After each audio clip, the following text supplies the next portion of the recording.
Graça e paz, irmãos. Abre sua Bíblia, por favor, em Gênesis 39. Qual que é a primeira pergunta, então, do nosso desafio? Quem sou eu? Quem é você? Quem lembra? Nefesh. Que significa o quê? Fome, sede, desejo em movimento por Deus. Então o ser humano é pura fome em movimento por Deus. O ser humano é pura sede em movimento por Deus. O ser humano é puro desejo em movimento por Deus. Então você imagina, olha o tamanho do problema agora. Se Deus fez o ser humano pura fome por Ele, e Gênesis 3 fala sobre o pecado. O pecado foi exatamente o que? A mudança de direção do coração humano. Não foi isso? Então, no princípio, no meio do jardim tinham duas árvores. Alguém me alcança duas cadeiras aqui, por favor? Só para você entender o que aconteceu a queda. Irmãos, um dia desses não, já faz um tempo, fui falar numa conferência de mulheres. Então estava lá o auditório lotado com aquela mulherada, todo mundo arrumado, e eu era preletora. Na hora que eu cheguei, estava rolando a música, tal, eu sentei na lateral e eu olhei o palco onde estava rolando ali a música e de onde eu também falaria. Eu olhei aquele piso, achei tão lindo. Falei, nossa, que piso bonito. Dona de casa, né? Olhei o piso, achei legal o piso. E pensei, nossa, mas que piso liso. Parece que eu cantei a pedra. Na hora que eu subi, eu levei um tombo. Na frente de todo mundo, caí de joelho. A galera não sabia onde enfiar a cara. Bom, eu que tive que fazer, levantar e tocar a vida, não é verdade? Curiosamente, naquele dia, eu nunca vi um negócio tão assim profético, porque naquele dia eu ia falar exatamente sobre a queda. Resultado, já usei como ilustração. A gente fala sobre a queda, às vezes a gente fala sobre a queda achando que a queda é como o tombo que eu levei. Um tombo que você já levou na vida. Veja bem, eu levei um tombo na frente de todo mundo, você paga um mico danado, mas você levanta e segue a vida. A queda relatada em Gênesis 3 não foi um tombo, que o ser humano poderia se organizar, levantar e tocar a vida. A queda relatada em Gênesis 3 foi o equivalente a isso aqui. Eu precisava de um voluntário, alguém pode me ajudar aqui? De preferência um rapaz. Quero te apresentar a Deus. Tá? Deus. Tá bom? Tá bom. Topou ser Deus, massa. O que eu quero que você entenda é o seguinte: a Bíblia fala que no princípio Deus criou os céus e a terra sem forma e vazia. Deus começou a organizar os dois problemas da terra. O primeiro, a falta de forma, e o segundo, a falta de conteúdo. Gênesis 1 é como se fosse o zoom que Deus faz da criação. Gênesis 2 é como se fosse a foto aliás, é o contrário. Gênesis 1 é como se fosse a foto panorâmica. Gênesis 2 como se fosse o zoom. Sabe quando você faz uma foto panorâmica e depois você vai fazendo isso aqui, ó, ampliando. Gênesis 1 é a geral. Gênesis 2 é esse zoom que Deus vai dando na criação. Por isso que vem o relato da criação do homem e da mulher. Vem vindo aos poucos. É o mesmo relato da criação, fazendo enfrentamento a grandes problemas que o povo naquela época já acreditava. Um deles, as coisas surgiram do acaso. Outra, existem vários deuses. Então a Bíblia... Moisés vai relatando ali, inspirado pelo Espírito Santo, a direção sobre a história das origens. Ok? Até aqui? E aí em Gênesis, então a gente vê que se a gente colocasse um drone sobrevoando o Éden, entendendo que o Éden não é um jardim, o Éden é uma região, e nessa região na terra tinha um jardim. Então a região do Éden tinha um jardim, e naquele jardim Deus começa a executar um plano, um projeto. Então a história começa com a viagem missionária do Espírito Santo para a terra. E ali ele começa então a organizar a terra, justamente naquele jardim, na região do Éden. Combinado? Lembrando, Éden significa lugar de delícias. Então eu quero que você já veja que Deus não tem problema com prazer. Prazer não é coisa criada pelo diabo. Você vai ver um monte de propaganda de motel, onde vai ter o quê? Foguinho, tridente, chifrinho, como se prazer fosse privilégio, fosse de autoria do diabo. Não é e nunca foi. Se tem alguém que entende de prazer, esse é Deus, que é o autor dele. Amém? Então, o que acontece? Em Gênesis 1 e 2 a gente vê a criação e a gente vê que se a gente colocasse um drone para sobrevoar, a gente veria que naquele jardim, no centro dele, tinham duas árvores. A árvore do conhecimento do bem e do mal e a árvore da vida. E Deus deu uma direção para a humanidade: não coma do fruto da árvore do conhecimento do bem e do mal, porque o dia que você comer desse fruto, você morrerá. Então observa, Deus queria que a morte fosse algo que a gente experimentasse? Não. Por isso que ela é sofrida para nós. Por isso que Jesus, quando foi no enterro de um amigo, Jesus chorou. Então eu quero que você veja que a morte é uma aberração quando você pensa na criação de Deus. Então Deus coloca ali essas duas árvores, e eu quero que você entenda uma coisa: a direção de Deus foi a seguinte: não venha para essa árvore, não se alimente dela. O dia que você comer, você morre. Em outras palavras, Deus não queria que o ser humano se separasse dele, não é verdade, Deus? Deus está concordando, é isso mesmo, conferiu. E aí, o que acontece? Em Gênesis 3 tem um relato de que entra um outro personagem chamado Satanás, a serpente. O diabo então entra numa serpente, e essa serpente agora vai conversar com Eva. Veja bem, a direção dada por Deus para o ser humano é que o ser humano fosse fértil. Grava isso, porque isso aqui tem a ver com o nosso assunto de amanhã. A direção de Deus para o ser humano foi: sejam férteis, multipliquem-se e encham a terra. Repete comigo: sejam férteis, multipliquem-se, encham a terra. Eu detesto quem fica falando para a gente ficar repetindo coisa, ainda mais para virar para o coleguinha. Mas dessa vez eu vou morder a língua e nós vamos fazer isso.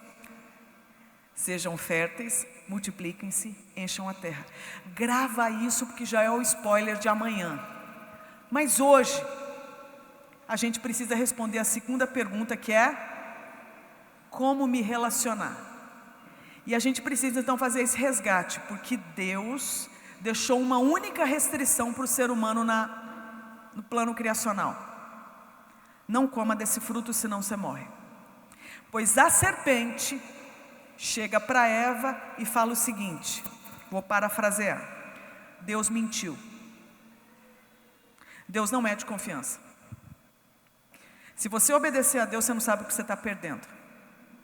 Porque Deus sabe, no dia que você comer desse fruto, você vai ser igual a Ele, conhecendo o bem e o mal. Em outras palavras, o dia que você comer desse fruto, você fica livre de Deus, porque você não vai depender mais dEle para você fazer juízo de valor.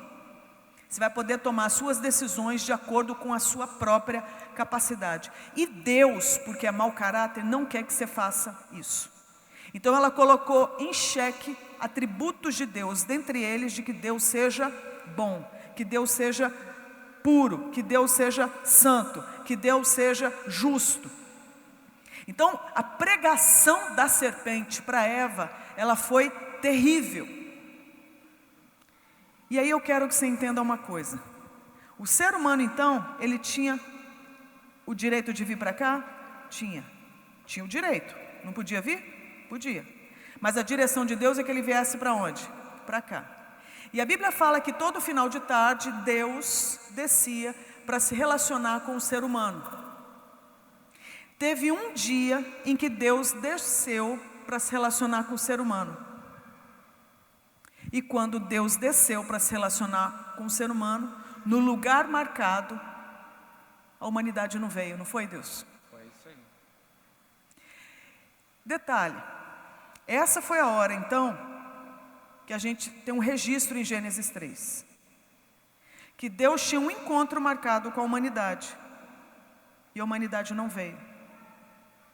Então, do ponto de vista de Deus, o que aconteceu? O ser humano escolheu outro caminho, outra direção. Foi ou não foi, Deus? Vamos ver agora. Como é que você se sentiu, Deus, quando o ser humano não veio? Eu me senti enganado, pois confiei na minha criação. Não, pois teria que matar o ser humano. Nem combinamos isso aqui, hein? Trabalhão ser Deus, né? Te deu um problemão agora, né, amigo? Do nada ele foi promovido a Deus e agora vai ter que agora dizer como é que Deus está se sentindo. Mas é isso aí, que eu quero que você entenda uma coisa. O que foi a queda? Eu quero que você visualize essa cena. A queda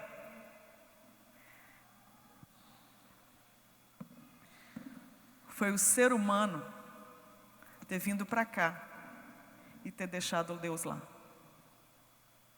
Sabe para quê? Para ser Deus no lugar dele. Minha vida, minhas regras. Eu é que sei os pensamentos que tenho a meu respeito. Digo eu, não o Senhor. Então eu quero que você entenda que a queda não é um tombo que você leva e levanta e se torna bom moço e boa moça. A queda é ter traído Deus, achando que não precisa mais dele. Por quê? Porque uma coisa criada, que é um fruto, é capaz de me fazer à altura dele, a ponto de eu não precisar mais dele. Então eu quero que você dê nome agora para mim. Se eu estou deixando Deus de lado, seguindo a direção de uma cobra, seguindo a direção de uma coisa criada, deixando Deus de lado, ou seja, eu estou substituindo Deus por uma coisa criada. Qual é o nome deste pecado? Qual é o nome do pecado que a Bíblia dá para o fenômeno de colocar uma coisa criada no lugar de Deus? Como? Idolatria. Então, qual é o pecado que você e eu vamos lidar até o último momento de vida? Idolatria. Vou te liberar, tá, Deus? Pode ir. Palmas para Deus, por favor. Então eu quero que você entenda uma coisa. O dia que o ser humano foi para aquela árvore, abriram-se os olhos. E o ser humano viu que estava nu. Olha que vantagem. Uau, estou nu. E agora vem um segundo problema. Porque quando o ser humano viu que estava nu, ele teve vergonha. Ele teve medo. Aí ele teve agora a brilhante ideia. Vamos resolver o nosso problema do nosso jeito. De todas as árvores do jardim, Adão conseguiu escolher a pior. E isso eu concluo o seguinte: o pecado nos emburrece. Porque de todas as árvores ele foi para uma, que é a de folha de... Folha de quê, gente? Para construir uma roupa. Alguém leu Bíblia aqui? Gênesis? Não, que palmeira. Não, gente, pelo amor de Deus, folha de quê? Hã? Goiabeira, não. Figueira. Por que é a pior árvore? Porque uma coisa que o leite da folha de figueira faz é queimar. Então Adão conseguiu escolher a pior árvore e fazer uma cueca. Pior, além de tentar resolver o problema do seu jeito, ele tem a segunda brilhante ideia. Vamos nos esconder de Deus. Aí você vê que a burrice já está instalada. O indivíduo achar que resolve o próprio problema sem Deus e se esconde. Coitado, bateu o besouro. E se esconde de Deus. Então Adão agora e Eva vão para o meio de uma moita, fazendo de conta que são planta. Vocês estão aqui fantasiados de outras nações, certo? Pois bem, Adão e Eva agora estão fantasiados de planta, fazendo de conta que são planta. Agora você imagina a imagem de Deus fazendo de conta que é planta. E Deus agora desce para o encontro e não encontra a humanidade. E essa é a hora que o silêncio no Éden é rompido, porque vem uma pergunta. Qual é a pergunta? Onde está você? Você deve estar perguntando agora, você está me dizendo então que Deus não sabia? Não, é o contrário. Todas as vezes você vê nas escrituras Deus fazer alguma pergunta, não é porque Ele não sabe a resposta, é porque Ele está facilitando a confissão. Então Ele quebra o gelo e dá chance para o ser humano agora confessar. Então essa é a hora que você pode ter certeza, o assunto da graça chegou à humanidade. Porque como disse Deus aqui, era a hora boa para um dilúvio, era ou não era? Era ou não era? Deus acabou de ser traído. O ser humano precisava agora o quê? Ser fulminado. O que Deus, sabendo que o ser humano caiu, vem ainda para o encontro, leva um fora, porque o ser humano não aparece, e agora vai atrás do ser humano, e pergunta onde você está, e o ser humano responde o quê? Ouvi os teus passos no jardim, e tive medo, por isso me escondi. Estava nu. E aí Deus de novo quebra o gelo. Quem te fez saber que estavas nu? E Adão responde: a mulher que tu me deste. Em outras palavras, a culpa é sua. Então eu quero que você observe o que está acontecendo com o coração de Adão. O coração de Adão já não é mais o mesmo. Então eu quero que você entenda que a queda, irmãos, foi a maior tragédia de toda a realidade. A queda não é um demônio. A queda não é uma doença. A queda é uma deliberação do coração humano em obstinadamente buscar ser Deus no lugar do Deus Todo-Poderoso, único e verdadeiro. Essa tragédia que aconteceu no relato descrito em Gênesis 3, respinga em você e em mim até hoje. Eu quero que você entenda isso. O ser humano estruturalmente foi criado como néfesh. Então o ser humano para sempre será adorador. Então não ache que a adoração é privilégio para quem é nascido de novo. Adoração é privilégio para quem é humano. O ser humano nasceu vazio de Deus, em busca de Deus. Mas o pecado inaugurou um novo fenômeno no coração humano. De quê? De saciar-se com coisa criada e não com o Criador, que é bendito para sempre. Então o coração humano, depois da queda, ele nunca mais, naturalmente, foi para aquela árvore. Ele está estacionado aqui. Por isso que quando você e eu nascemos, nós nascemos achando que somos Deus. Achando que somos Deus. Você fala, não, eu nasci na igreja. Não, você também. Quando a gente não nasceu sabendo quem é Deus. A gente não nasceu recebendo, devolvendo adoração a Deus. A gente não nasceu recebendo a afirmação da nossa identidade da parte de Deus, esperando essa afirmação, não. A gente nasceu querendo se dar bem. Então a gente inaugurou um fenômeno na nossa vida, da gente querer se dar bem. Então depois da queda, você sabe do ponto de vista prático o que aconteceu? Nós nunca mais pensamos do jeito que Deus queria que a gente pensasse. Nós nunca mais sentimos do jeito que Deus queria que a gente sentisse. Nós nunca mais desejamos do jeito que Deus queria que a gente desejasse. Nós nunca mais nos comportamos do jeito que Deus queria que a gente se comportasse. Resumidamente, nós nunca mais adoramos do jeito que Deus queria que a gente adorasse. Todos nós. Por isso que a Bíblia fala que todos pecaram e carecem da glória de Deus. Nós nunca mais fomos os mesmos. Então o projeto humanidade estava agora falido e fadado ao fracasso e condenação. Quando tudo parecia estar perdido, Deus vira agora para Eva e pergunta: o que aconteceu? E aí Eva responde: foi a serpente que me enganou. E Deus não pergunta para a serpente o que aconteceu, mas Deus agora decreta o juízo. Em Gênesis 3, do mesmo jeito que tem um relato da maior tragédia, que foi a ida para essa árvore, também tem agora a melhor notícia, que nunca ninguém imaginou que fosse possível acontecer. Porque nesse dia, o Senhor Deus chega e declara: da mulher virá uma semente, que esmagará a sua cabeça.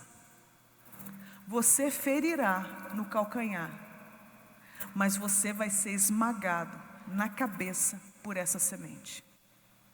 Naquele momento é anunciado o Evangelho de Jesus Cristo, aquele que esmagaria a cabeça da serpente. Por quê? Porque por trás de toda idolatria tem sempre o diabo. Grava isso. Então o oposto de adoração é idolatria. Então o que é adoração? Grava isso. Adoração é você ter uma alternativa para a idolatria e escolher não por amor de Deus. Então Deus aqui, todas as vezes que Adão e Eva viessem, sabendo que eles tinham uma alternativa, como é que isso chegaria ao coração de Deus? Eles me amam mais que tudo que existe. Não é à toa que o primeiro grande mandamento qual é? Amar a Deus acima de todas as coisas. Então o que Deus quer de você é que você o ame acima de tudo. Por isso que o texto que a gente vai ler aqui agora vai ser um relato muito, mas muito vívido a respeito de adoração e de idolatria. E eu quero que com isso você veja como a gente deve então se relacionar, sabendo que os nossos relacionamentos depois da queda foram afetados. Então veja bem, você de repente faz parte de uma igreja. Em algum momento, se não aconteceu, talvez venha a acontecer. É muito provável que isso aconteça. De você questionar a sua necessidade de fazer parte de uma igreja. De você olhar para você e falar assim: eu não tenho a menor vontade. Eu nem acredito mais nisso.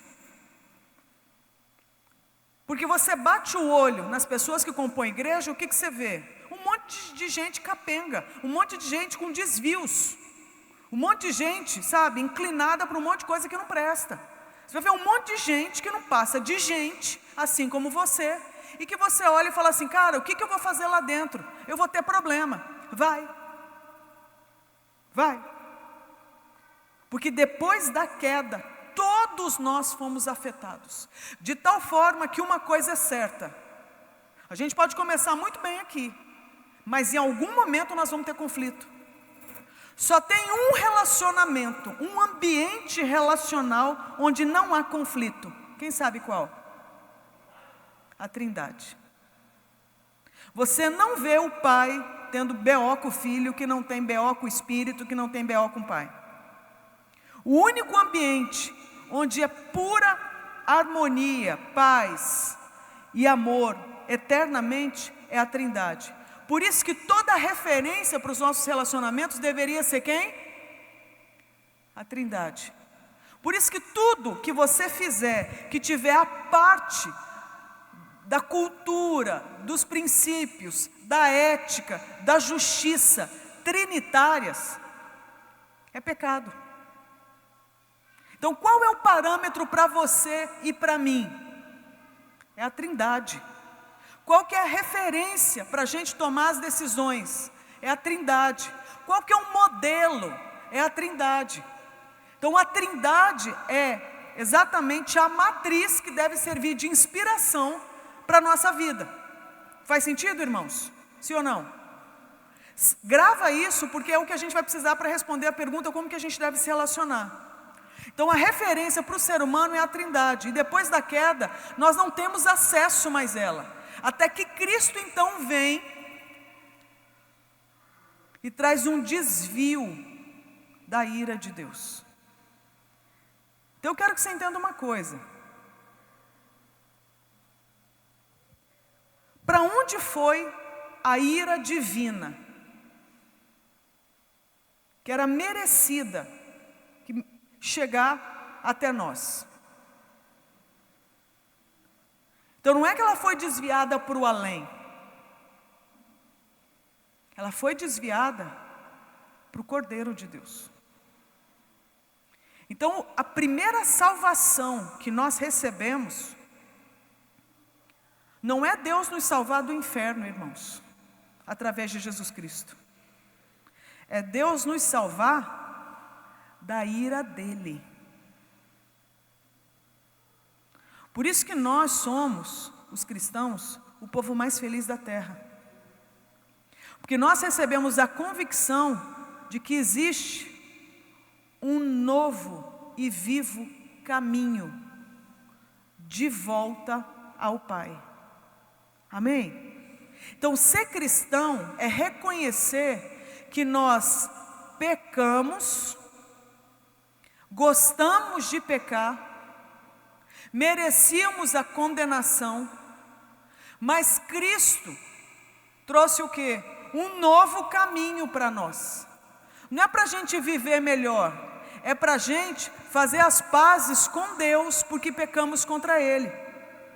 E que Ele é o único caminho possível para a gente utilizar para acessar o Pai. Não tem outro. Por isso que você vai entender o seguinte: no mundo inteiro você vai encontrar muitas religiões. O problema da humanidade não é não crer em Deus. O problema do Brasil não é o povo não crer em Deus. O brasileiro, no geral, crê em Deus. O problema da humanidade não é Deus. O problema da humanidade é Jesus Cristo. Porque Deus, qualquer um pode ser. É ou não é? Seu pensamento positivo, o seu trabalho, a bondade, a justiça, muita coisa está recebendo o nome de Deus, que o povo acha. Agora, o problema é não reconhecer que a representação visível do Deus invisível é o Senhor Jesus Cristo. Como aquilo que a gente cantou, que Cristo é o retrato de Deus. Então, só tem um jeito da gente fazer o caminho de volta: acessando um novo caminho. E o caminho não é uma religião, não é um comportamento, não é uma orientação sexual que agrada a Deus, não é uma conduta, é uma pessoa chamada Cristo. Por isso que é impossível chegar ao Pai se não for por meio de Cristo. Então Cristo veio ser essa pedra de tropeço. Entende? Cristo é exatamente a porta estreita. Você pode falar para muitas pessoas a respeito de Deus, a galera vai achar o máximo. Agora, que na hora que você der um nome de Deus, como sendo Jesus Cristo, aí você faz amigos e inimigos. Porque Cristo não desce.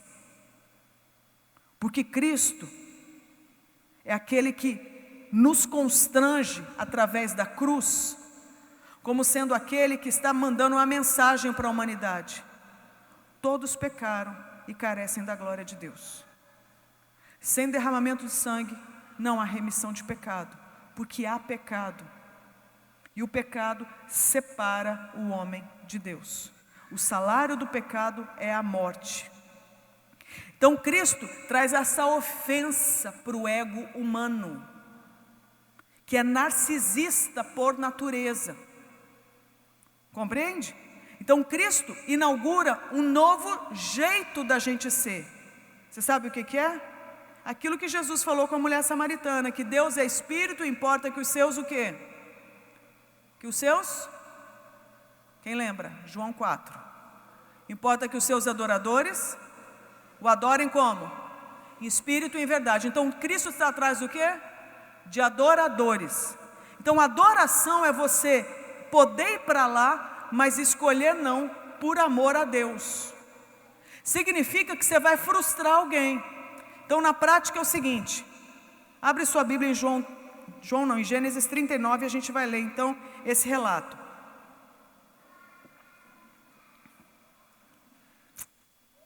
Eu não sei quanto tempo eu tenho. Vocês me sinalizam? Alguém sinaliza? Só que você está atrás de mim. Você vai ter que vir aqui na frente para me avisar.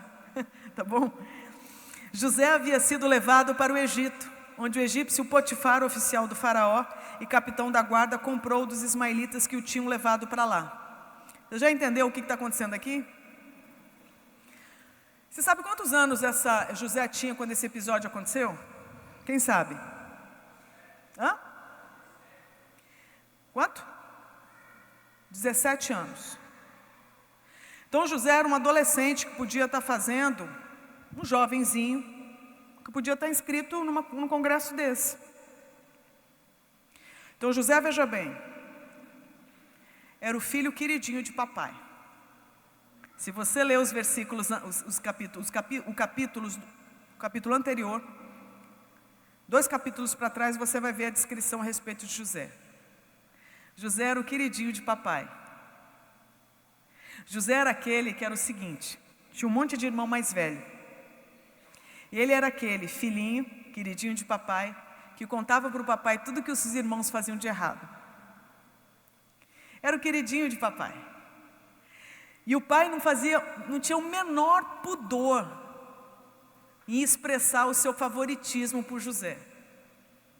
Então, naquela época, você sabe que a roupa da galera era mó básica, vamos dizer assim, minimalista.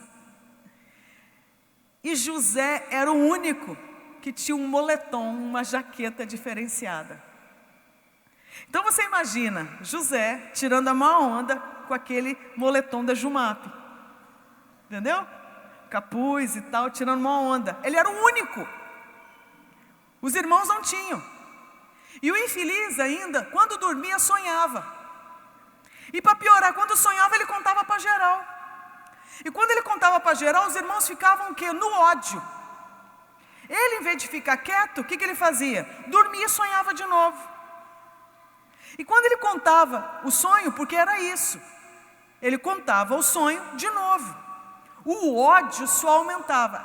O ódio daqueles irmãos era tanto, mas era tanto, que no dia que José foi convocado pelo pai para ir ver como é que os irmãos estavam lá no trabalho, José foi e se perdeu. Até que ele pediu informação, não tinha Waze nem nada, né? Ele pediu informação, avisaram e ele seguiu a rota. Os irmãos de longe viram José chegar. E quando viram José chegar, eles maquinaram: vamos matar este mala, porque esse cara se acha, de tanto ódio que aqueles meninos tinham dele. Então eu quero que você entenda o seguinte: você está vendo como a Bíblia está relatando o dia a dia de uma família, que pode ser de repente o que você vive na sua? Nós estamos falando de uma família então que tem um filho que é queridinho e outros não. Nós estamos falando então de uma família onde você vê relacionamento entre os irmãos marcado por inveja, por competição, marcado por ódio. Então você vai ver, está vendo o relato na Bíblia de uma família totalmente o quê? Disfuncional. Para você ver que a sua, se for assim, não é a única. A de José foi assim. Compreende? E aí José então, agora é alvo da fúria dos irmãos. E aí, resumindo muito a história, chega isso aqui. José havia sido levado então para o Egito. Por quê? Porque os irmãos não o mataram, mas o venderam. E ele foi dado como morto para o pai. Então sabe aquele moletom? Eles mancharam de sangue de um bicho e entregaram para o pai. E o pai, quando viu o moletom manchado, falou: é de José, meu filho foi devorado por um animal. Então eu quero que você entenda uma coisa: será que agora vão distribuir na região a foto de José como dado como desaparecido? Procura-se a recompensa? Não. Será que vai ter um grupo agora de intercessão na igreja local atrás desse jovem desaparecido? Não. Será que vai ter então um pequeno grupo, uma célula, um grupo de discipulado, um pastor de jovens que vai fazer uma viagem missionária para tentar levar um suporte espiritual para José? Não, porque ele é dado como morto. Então você já está vendo que a Escritura já está trazendo um outro relato, extremamente contemporâneo. José agora não é mais herdeiro de papai. José agora não é mais queridinho de papai. José agora é um refugiado, escravo, que são temas extremamente contemporâneos. A nossa missão hoje lá em Vitória trabalha com refugiados e luta contra o trabalho escravo. É exatamente o que está acontecendo com José. Então José, com 17 anos, ou seja, podia ser qualquer um aqui, é dado como morto pela família e é traficado para um outro país. Então, de herdeiro, agora ele é escravo. De queridinho de papai, agora ele é uma propriedade de um egípcio chamado Potifar. O Senhor estava com José. Aí a nossa teologia começa a bugar. Versículo 2 de Gênesis 39. Como assim o Senhor estava com José? José está onde agora? É no Egito. O Egito agora, me diz, prestava culto a Deus? Não. Tinha outras divindades, tinha outro credo, tinha outra religião, tinha outro tudo. Pois o Senhor estava com José. Então o Senhor não pediu autorização para ser ninguém para entrar no Egito. Por quê? Porque tudo é de Deus, irmãos. Não tem nada que não seja de Cristo. Tudo é de Deus. Tudo é de Deus. Então, o Senhor estava com José de modo que este prosperou e passou a morar na casa de seu senhor egípcio. Quando este percebeu que o Senhor estava com ele e que o fazia prosperar em tudo o que realizava, agradou-se de José e tornou-o administrador de seus bens. Potifar deixou a seu cuidado a sua casa e lhe confiou tudo o que possuía. Desde que o deixou cuidando de sua casa e de todos os seus bens, o Senhor abençoou a casa do egípcio por causa de José. A bênção do Senhor estava sobre tudo que Potifar possuía, tanto em casa como no campo. Assim deixou ele aos cuidados de José tudo o que tinha e não se preocupava com coisa alguma, exceto com sua própria comida. Então aqui tem um relato curioso. Eu acho que esse trecho está explicando para nós quem é Potifar. Então lembra, nossa pergunta hoje é, como é que a gente deve se relacionar? Então você está vendo agora, vamos ver Potifar enquanto Néfesh. Potifar então foi feito para ser um adorador de Deus? Foi feito. Está adorando a Deus? Você vê nitidamente que Potifar tem um interesse na vida. Qual é? Isso aí. Grana. Potifar acha que o que vai saciar a existência dele é possuir coisas. Tanto é que ele convive com um cara abençoado por Deus, que ele começa a tratar bem. Mas você não vê a Bíblia dizer que por causa disso Potifar quis saber quem era o Deus de José. Você vê então que Potifar trata bem José e vai entregando mais trabalho para ele. Por quê? Porque Potifar é fominha por coisas e não por Deus. Isso fala um pouquinho sobre a gente. A gente em algum momento pode querer mais as bênçãos de Deus do que o próprio Deus. Às vezes a gente quer mais o que Deus pode dar pelo poder dele do que ele mesmo. Deus sabe o que está no coração e revela o coração de Potifar para nós. É o caso que, por exemplo, a gente observa assim: o indivíduo pede para Deus, faz oração, jejum, campanha, pedindo a Deus uma namorada.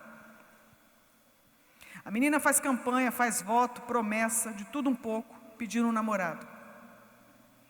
O cara vai lá, faz voto, promessa, jejum, para passar num concurso. A menina vai lá, faz voto, promessa, jejum, para entrar na faculdade.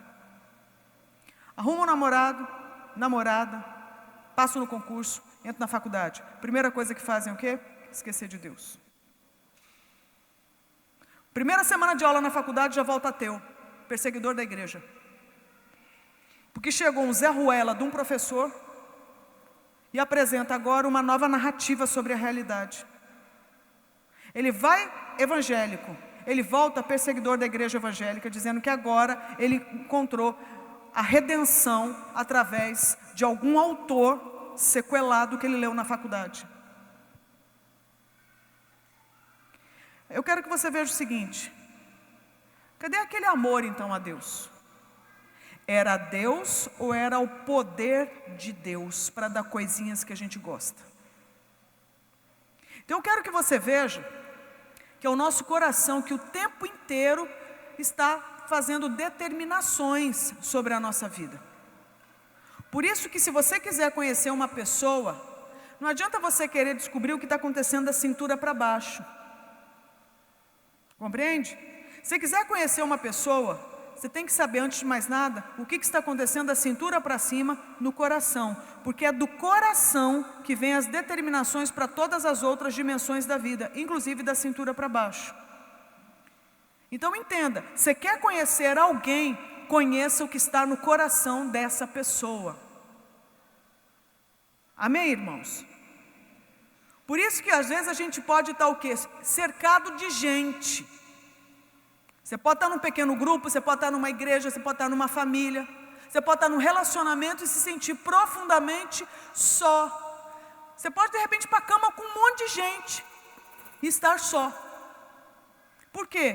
Porque a solidão, ela é a partilha do quê? Do coração.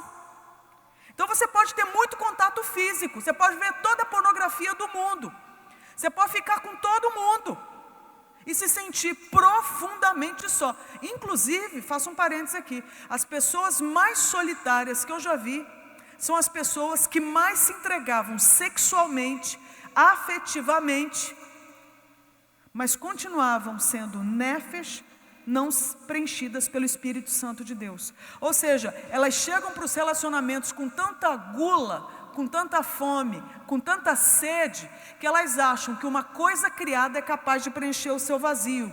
Descobrem que não é, eles precisam o quê?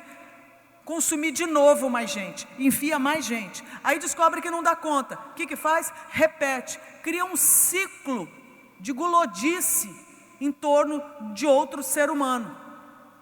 E continua como? Vazio, porque o vazio é de Deus, não é de coisa criada. Então Potifar está aqui, a Bíblia está revelando o coração dele. Potifar estava fominha por patrimônio, por grana. E ele viu que José era um tremendo de um gestor. E José, gente, é um moleque de 17 anos, que era herdeiro, mas agora é um escravo. Você imagina agora, afetivamente, como que José está. Não tem leitinho quente de mamãe na hora de deitar, não tem beijinho na testa do pai, não tem nada disso. Zoar com os irmãos, não tem. O cara agora é escravo. Ele está num outro país. Então eu te pergunto, se coloca no lugar de José, quem seria você? Numa situação dessa, sem ninguém te filmando. Só que você agora tem um agravante, você é abençoado por Deus, o seu trabalho prospera e o seu chefe agora, então, como ele gosta do seu trabalho, o que ele quer de você? Mais resultado. Então José agora tem que dormir com essa. Quanto mais ele trabalha, mais alguém se dá bem. Quem? Ele ou Potifar? É Potifar. Resultado, quanto mais ele é abençoado, mais quem se dá bem? Potifar. Isso faz com que Potifar não queira ficar livre de José. Não queira liberar José por nada. Porque Potifar agora vê que José é uma mina de ouro. Compreende? Resultado. A história de José só vai complicando, tá? Continua o versículo ali 6. José, para piorar, nasceu com esse defeito. Qual? Bonito. José era atraente de boa aparência. Olha, eu vou te dizer.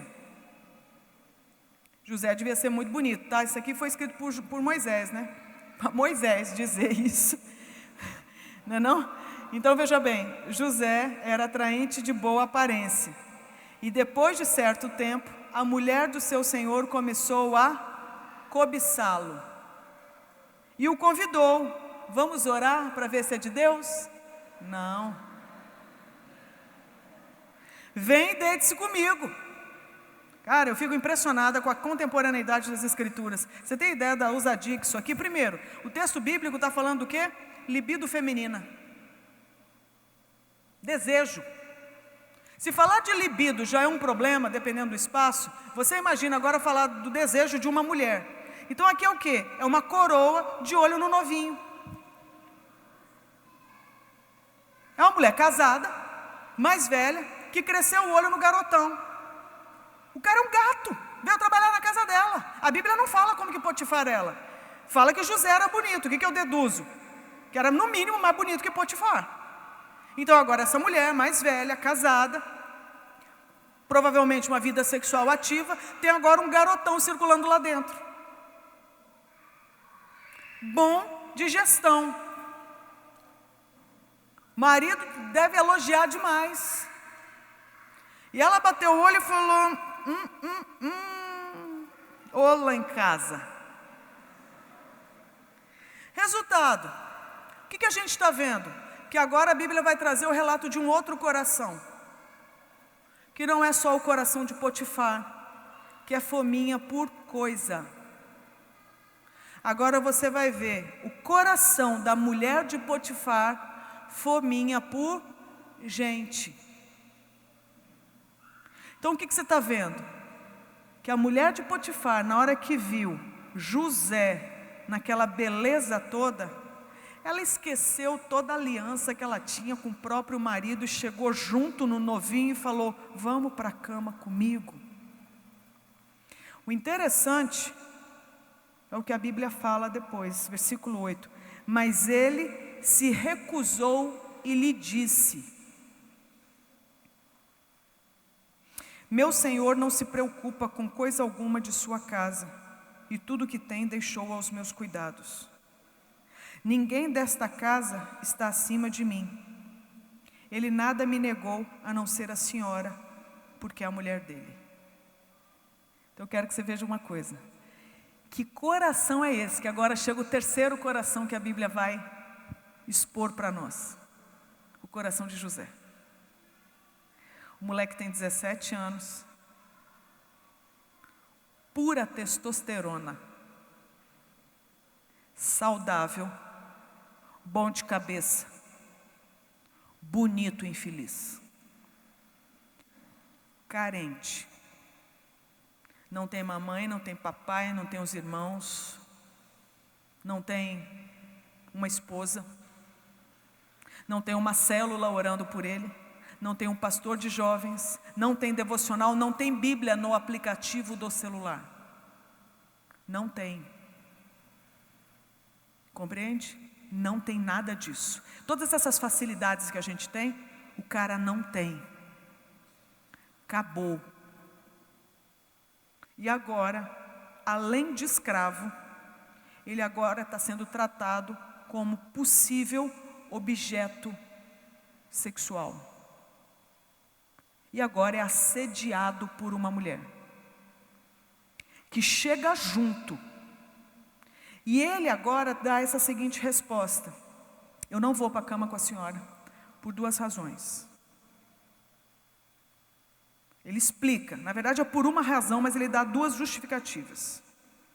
A primeira justificativa que ele dá: eu tenho um senhor aqui nessa casa. Ele me colocou como alguém que manda e desmanda aqui dentro. Ele só me negou uma coisa aqui, que é a senhora. Então é interessante, porque José podia muito bem agora traçar o seguinte plano: me vingo de Potifar é agora. O cara está aqui me usando, não me dá direito de voltar para minha casa, construir minha família. Quanto mais eu trabalho, mais ele se dá bem, eu continuo sendo escravo, quer saber?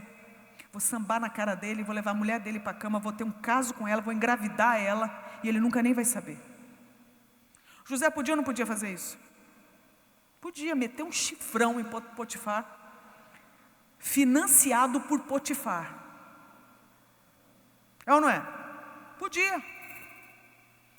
Mas ele diz não, por respeito a Potifar. E aí é interessante, porque ele agora dá uma outra justificativa para a recusa dele.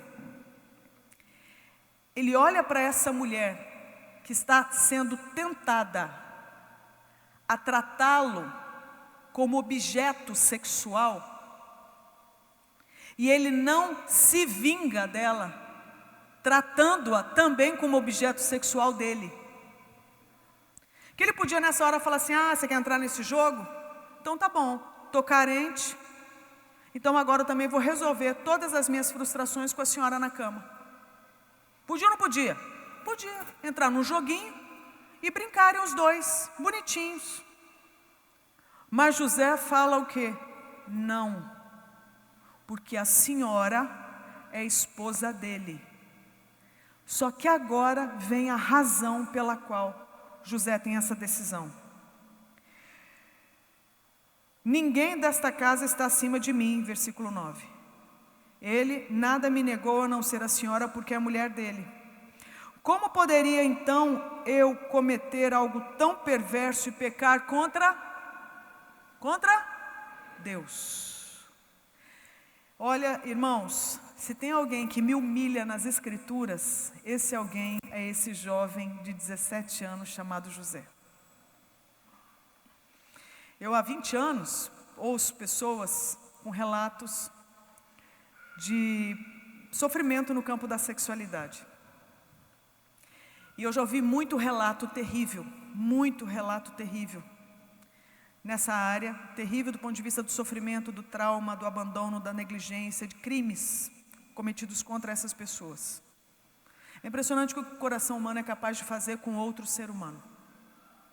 Agora, eu quero que você veja o seguinte: esse cara, José, ele passou por muito sofrimento, muito novinho.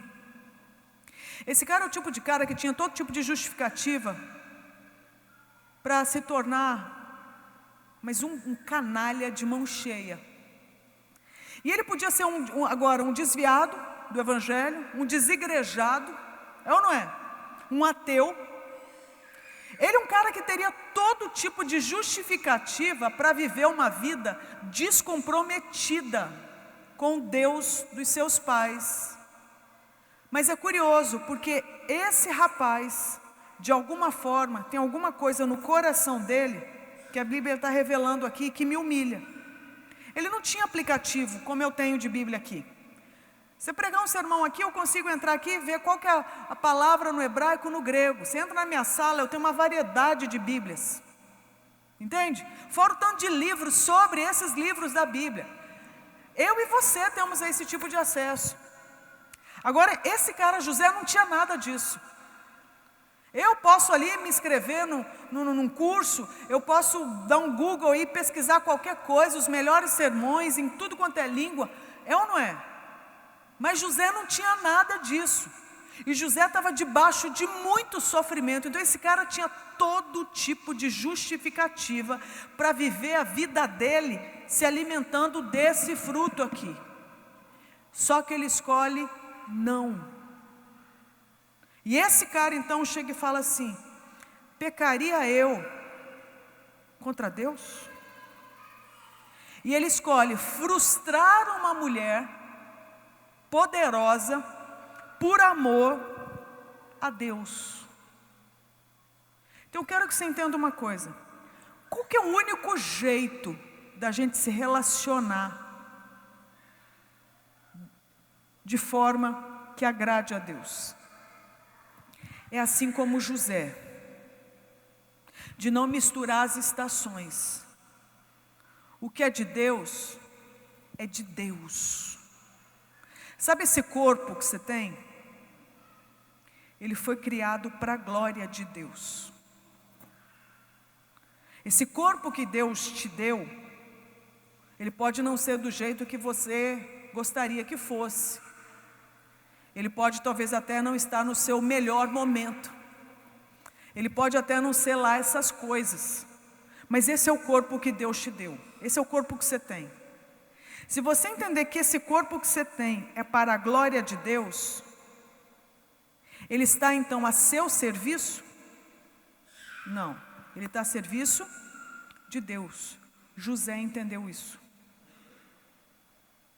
Se José entendeu isso, não tendo infraestrutura nenhuma, nós que temos infraestrutura, nós temos desculpa para fazer desse corpo um objeto de prazer para nós ou para os outros? Não. Compreende? Por isso que José, ele nos humilha nesse sentido. Aí você descobre o seguinte, que essa mulher então é frustrada. Você fala, mas aí José venceu essa tentação e se deu bem. Deu não. Versículo 10. Assim, embora ela insistisse com José dia após dia. Sabe o que é isso? Uma mulher com propósito. Focada. Ela quer o novinho. Obstinada, ela quer o novinho. Então essa mulher entrou numa fase agora de, sabe, de fixação. Fixação. Ela enfiou na cabeça que quer o novinho. Resultado, ela começou a assediar José dia após dia. Ele se recusava a deitar-se com ela e evitava ficar perto dela. Por isso que eu falo que José humilha a gente. Porque ele não é o cara que sabe que ali tem problema, mas fica andando na beirada. Compreende? Ele é o cara que sabe, olha, ali é perigoso. Então ele não fica ali cirandando, dando mole. Ele evita o contato. Então nós estamos falando de um cara que colocou um protocolo, sabe? Estabeleceu um protocolo, estabeleceu um raio, um perímetro de proteção. Isso aqui é pura sabedoria. Pura sabedoria. E a Bíblia está dizendo o seguinte, não é porque você faz isso que vai estar garantido, mas já facilita. Então isso aqui nós temos que aprender. E aí olha o que acontece. Um dia ele entrou na casa para fazer suas tarefas e nenhum dos empregados ali se encontrava. Porque eu não sei, provavelmente a Bíblia não fala, mas pode ser que ela tenha liberado os funcionários? Pode, mas o que fala é que nesse dia José foi trabalhar e não tinha nenhum funcionário. Ela o agarrou pelo manto. Então nós estamos falando de abuso. Nós estamos falando de abuso por parte de uma mulher contra um cara mais novo. Ela o agarrou pelo manto e voltou a convidá-lo. Vamos, deite-se comigo. A Bíblia não fala se ela estava nem com roupa, gente. O que fala é que ela agarrou José. Mas ele resolveu orar por ela e repreender o espírito de pombagira, foi isso? Ele resolveu agora fazer um aconselhamento, foi isso? Não, ele fugiu da casa, deixando o manto na mão dela. Então eu quero que você veja o seguinte, o coração humano ele foi tão afetado pela queda, que ele é capaz de obstinadamente invadir limite alheio, para querer se dar bem. Então essa mulher não aceitou levar um não. O que nós estamos vendo? Aquilo que é um problema até hoje. Você já ouviu falar de violência sexual? O que está acontecendo é isso. Pessoas que não respeitam o limite das outras e acham que têm o direito de ultrapassar esses limites. Por quê? Porque enfiaram na cabeça que toda a realidade existe para elas se darem bem, pois é o que essa mulher está fazendo. Então eu quero que você veja que depois da queda, o ser humano começou a acreditar que tudo existe para ele se dar bem. E ele pode tentar fazer isso, inclusive das melhores formas, mas continua sendo em torno dele para a glória dele. Eu lembro de um dia que eu estava num retiro, e tinha um tanto de gente de uma igreja, e o marido de uma das pessoas ali que era da igreja, essa mulher então é casada com um cara que é ateu. Então esse marido estava trocando ideia comigo, enquanto ele estava vendo aquele monte de marido ali e tal, com as esposas, ele virou para mim e falou assim: André, você está vendo esse monte de homem aí? Eu falei: ah. Ele falou assim: sou melhor que todos eles. O ateu falando para mim. Eu falei: é mesmo? Ele falou assim: é. Pergunta para minha mulher como é que eu sou como marido. Pergunta para os meus filhos como é que eu sou como pai. Eu te desafio, pergunta para os meus funcionários como eu sou como chefe. Pergunta para os meus vizinhos como é que eu sou lá no prédio. Pergunta para os meus clientes como é que eu sou na empresa. André, eu sou bom. Eu sou melhor que todos eles. Eu não duvido que esse cara seja bom. Você pergunta para a mulher dele, realmente ela vai dizer maridão. E é um marido ateu. Você vai perguntar para os filhos, paizão. E é um ateu. Então, é um cara bom. Mas do ponto de vista de Deus, eu te pergunto, por que ele é bom? Porque ele foi feito à imagem de Deus, e bondade é um traço de Deus, que está sendo expressada na vida desse cara. Não significa que porque ele é bom, que ele traga a glória para Deus, é? Tanto é que, ainda que ele seja bom, a bondade dele está expressando glória para quem? Para quem, gente? Para ele.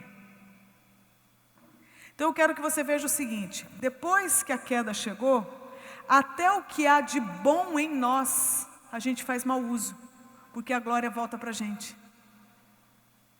Para você ver como a gente foi afetado pela queda. Aí o que a gente vê?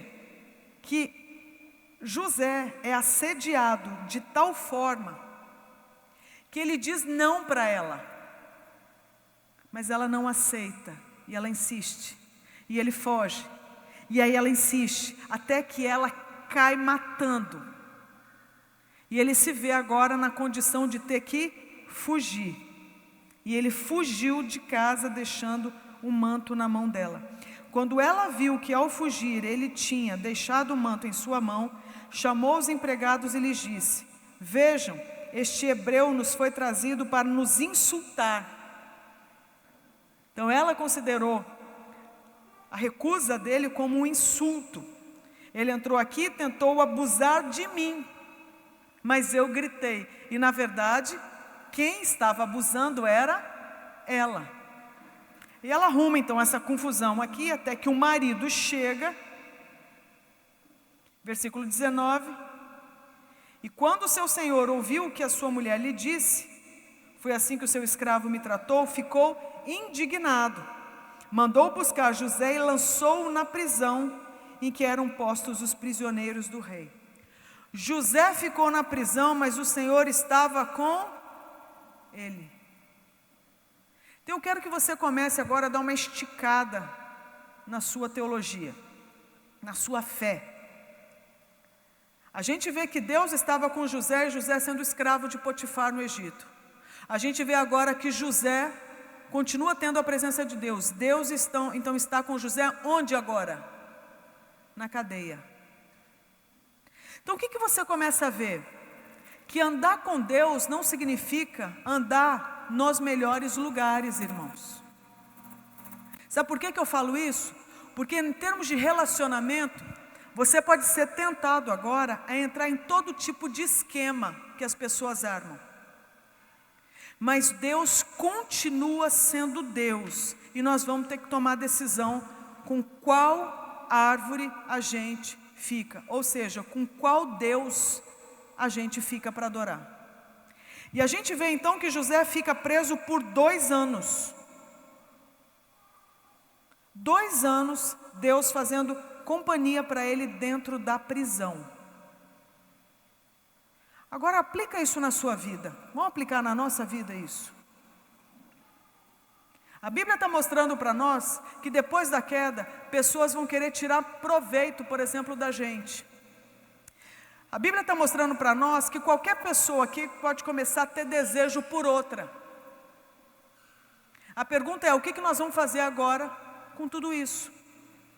Então de repente você agora, na sua juventude, você tem os seus hormônios sexuais, você já não é mais uma criança, o seu corpo produz hormônio sexual. Então a partir de agora você vai entrar em contato com uma área no seu cérebro chamada desejo. Então, durante a sua infância, se você não passou por nenhum tipo de erotização, o seu desejo sexual era uma área que estava o quê? Lacradinha. Você nem sabia que existia. Tanto é que você queria o quê? Era brincar de bola, de boneca, de carrinho, de música, de lama, seja qualquer coisa. Até que você começou a produzir hormônio sexual. E aí essa sua área do cérebro começou a amadurecer. E se ela não foi aberta antes da hora, ou seja, na infância, significa então que você não foi abusado, ok? Não foi erotizado. Que é o que, por exemplo, a pornografia faz na vida de uma criança. Que tem isso aqui que está quietinho, vai brincar com um primo, com uma prima, entra em contato com pornografia ou com alguma brincadeira erótica, e aquilo ali faz o que com o desejo da criança? Mostra para a criança que o desejo existe. Resultado, ele é aberto antes da hora. E o que é pior, quando isso acontece, normalmente é seguido de uma ameaça. Shhh, não conta para ninguém, é nosso segredo. Então você vai para a casa do primo com isso aqui lacrado, você volta rompido e agora tendo que mentir para os mais velhos. O pior está por vir, porque aqui talvez você seja criança, mas entra na adolescência, os hormônios sexuais começam o quê? A se desenvolver. Então agora isso aqui começa a mexer com você. E agora ele está o quê? Aberto. Não é à toa que aquilo que talvez tenham feito com você, você quer fazer agora com outros mais novos. Então antes você ficou chocado quando viu a imagem pornográfica, agora você mesmo vai atrás. Compreende? Então, o que a gente está vendo? Que depois da queda, todas as outras direções foram inauguradas. Então tem pessoas que abrem o desejo de criança, tem pessoas que abrem o desejo de adolescentes, tem pessoas que abrem o desejo de outras pessoas. E dependendo do ambiente, se for permeado por tabu, isso aqui vai ser o quê? Agora escondido. Entende? Então vai ser um segredo. E aí se você é cristão, se você pelo menos é de alguma igreja, suponhamos, você vai ouvir falar que isso aqui só pode abrir depois de casado com alguém do sexo oposto. E é verdade, é o que está escrito. Só que daí você entra num relacionamento já aberto, bagunçado, utilizou de tudo um pouco para saciar isso aqui, escondido, achando que agora casado você vai resolver todos os problemas. Então você chega agora para o casamento, talvez com o homem da sua vida, com a mulher da sua vida, mas com a história já toda o quê? Bagunçada. Aí você vai colocar todas as suas expectativas nesse casamento, achando que essa pessoa vai dar conta de limpar você, lavar você, trancar você, abrir você. Não, o nome disso é redenção. E redenção não vem com gente, só vem com o Redentor. Mas se você tem uma teologia fraca, que não é como a de José, você vai guardar segredo para Deus. Aí deu ruim. Eu lembro do dia que uma moça foi trazida para eu aconselhar, e essa moça tinha o seguinte relato. Não sei se eu contei da outra vez, mas eu conto aqui de novo. Essa moça tem o seguinte relato, ela estava desviada do evangelho, começou a namorar um cara, foram para o motel os dois. Quando estão saindo do motel, eles foram assaltados por dois caras. Para piorar, os dois caras a estupram na frente do namorado. E durante um dos estupros ela teve orgasmo e o namorado viu. Acabou aquilo ali, eles sobreviveram, ele terminou com ela então, estuprada, largada pelo namorado, ela volta para a igreja e reconcilia com Cristo. Reconciliou com Cristo, conheceu um cara, um homem de Deus, casou com ele. 10 anos se passaram, ela lembrou desse episódio, de que um dia ela estava voltando então do motel, e o desejo dela, que ela estava usando com um namorado, agora é brutalmente violentado por outros dois homens, e o corpo dela respondeu com sensação de prazer à violência sexual cometida por um deles. A cabeça dela bagunçou. Bagunçou de tal forma que o casamento dela estava por um fio. Por quê? Porque ela começou a ser bombardeada por uma ideia. Que tipo de mulher tem orgasmo com um estuprador? Que tipo de mulher tem orgasmo durante um estupro? Eu devo ser muito imunda. Então ela começou a olhar para ela com tanto nojo, com tanto desdém, que ela começou a achar o seguinte: meu marido é um homem de Deus e não merece ir para a cama com uma mulher imunda como eu. Então aquilo ali estava o quê? Acabando com o relacionamento dos dois, quando então ela veio para o aconselhamento. Quando ela veio para o aconselhamento e me contou essa história, eu ouvi aquilo ali, eu só fiz uma pergunta para ela. Minha querida, você já falou isso para Deus? Sabe o que ela me respondeu? Claro que não, o que ele vai pensar de mim? O que a gente está vendo? A teologia de uma mulher que acredita, o mesmo que Adão acreditou lá no começo, depois da queda. Vou me esconder de Deus, vou resolver o problema do meu jeito, porque o que ele vai pensar de mim? É melhor que eu me vire sozinha. Então o que a gente está vendo? Nós não damos conta, gente, de viver uma vida à parte de Deus. Nós não damos conta de descobrir quem a gente é, silenciando Deus a nosso respeito. Nós não damos conta de nos relacionar uns com os outros, à parte do próprio Deus e do modelo que Ele expressa na Trindade. Nós não damos conta de viver a vida, se não for para a glória de Deus. Toda a tentativa da gente viver a vida do nosso jeito, nos nossos termos, segundo as nossas percepções, continuam sendo o caminho para essa árvore, que gera a morte. Nós fomos feitos para essa aqui, que é a vontade de Deus, e que Ele é exatamente essa árvore. Ele é a vida, que é o que vai servir de alimento para a gente dar conta de viver para Ele, em paz com a gente e uns com os outros.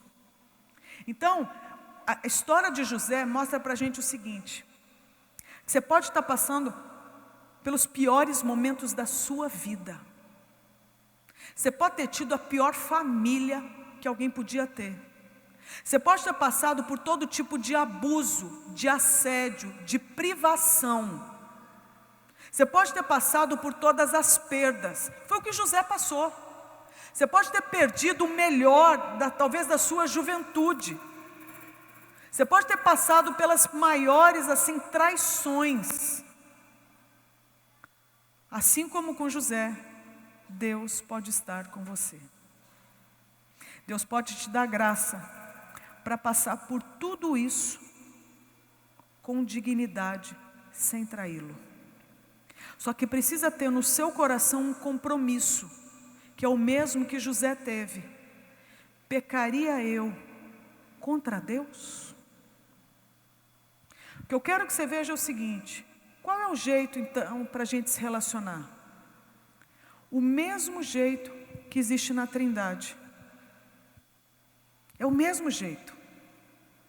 Onde um não violenta o outro, um não ignora o outro, um não pensa se sobrepor ao outro, um não pensa em manipular o outro, um não pensa em controlar o outro. Não é assim. Por isso que no princípio, quando Deus criou a humanidade, Ele falou o quê? Deus abençoou a humanidade. E Ele falou para a humanidade o seguinte: dominem sobre os animais, não é isso? Mas reparou que a Bíblia não fala para o ser humano dominar sobre outros humanos? Então todo tipo de dominação que tiver no seu coração em torno de outro ser humano, apresente para Deus como confissão, porque já é a mudança de direção dada por Deus. Na prática é o seguinte: você é um rapaz que acha que porque você tem desejo por alguém, você pode fazer qualquer coisa para saciar esse desejo. Não, você não pode, porque você não foi feito nem para ser dominado pelo seu desejo e nem para usar uma pessoa como objeto para suprir a sua satisfação. Compreende? Você é uma moça, de repente, que descobre que você tem uma beleza surreal, capaz de usar essa sua beleza, esse corpão que você tem, para controlar o olhar, a atenção de outras pessoas, sejam homens ou mulheres. Não, o seu corpo não foi dado, marcado por essa beleza, para usar isso aí para controlar os outros. Da mesma forma, você é um rapaz que de repente, você não é o cara mais bonito, mas você é bom de lábia. Você é bom com as palavras. E você sabe que tem muita mulher que casa com homem feio. Por quê? Por causa da lábia dele. É ou não é? Então nem toda mulher vai ceder ao cara mais bonito, mas pode ceder ao cara que tem a melhor lábia, a melhor conversa. Então eu quero que você entenda uma coisa. Você sabe o poder que você tem com as suas palavras. Se você usa as suas palavras para controlar alguém, para se dar bem, isso não é o modelo da Trindade. Compreende? Da mesma forma, você é uma mulher que sabe que você também tem poder com as suas palavras.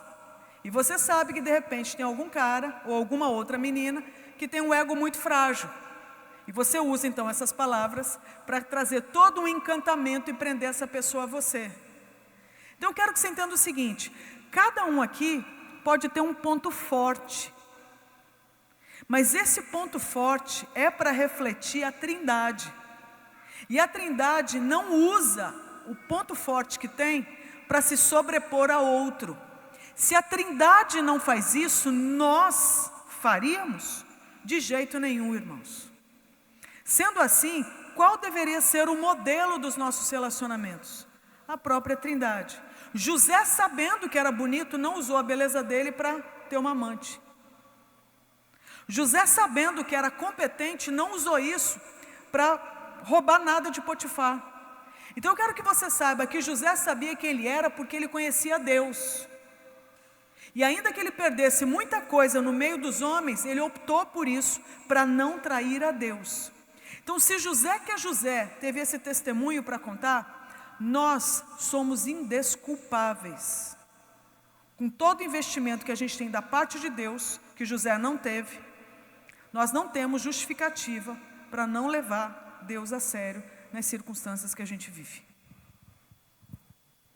A minha pergunta agora é: o que nós vamos fazer com isso? Então nós precisamos urgentemente clamar pela ajuda de Deus, concorda? Concordam, irmãos? Porque todos nós aqui temos desejo. Todos nós aqui temos emoções, imaginação. Todos nós aqui temos.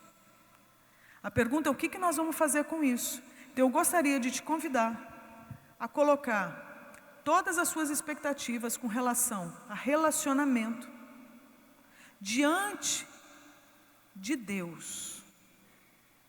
Ouve isso. Diante de Deus. Para que Deus seja aquele que te ajude a se relacionar, tendo como modelo o jeito, o modus operandi da Trindade. Aí a sua vida vai ser um pedaço do céu na terra e vai trazer glória para Deus. Amém? Alguém gostaria de se unir a mim nessa oração? Sim? Se sim, eu quero te convidar a ficar em pé.